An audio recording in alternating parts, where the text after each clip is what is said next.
What's up mga kadeka? Ngayon guys, samahan nyo kami sa video na to dahil pupuntahan natin ang isa sa project namin na nakapag-ibig na. Yes, nakadirect pag-ibig na. Malapit nga lang ito sa ginagawang train station dito sa SM Marilao. This is located at Barangay Saloysoy Road, May Kawayan, Bulacan.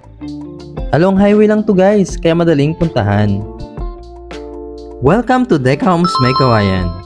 Isang gated community, kaya sure na safe ka. Kilala na nga pala kami ni Kuya kaya pinapasok na kami kaagad. Malawak ang kanilang main road at malapit pa ito sa lahat. Schools, malls, palengke, churches, at hospitals. Almost sold out na nga pala ang kanilang project na ito guys, kaya marami na ang nakatira. Meron silang malaking clubhouse.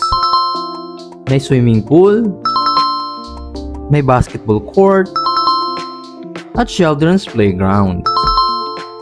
Pasukin naman natin ang kanilang model unit. Disclaimer lang guys, model unit lang to. Kasi bare ang turnover unit natin. Pero any changes pwede mong gawin kagaya ng model unit na to. Meron silang 40 square meter na 10,000 lang ang initial cash out. And meron din naman silang 52 square meter na 12,000 ang initial cash out. One day process lang for reservation. At basic requirements lang ang kailangan para maka-avail ka nito. At good news, developer assisted na tayo. Kaya maghihintay ka na lang ng approval para makalipat ka sa unit mo. For more details, message mo na kami. See you!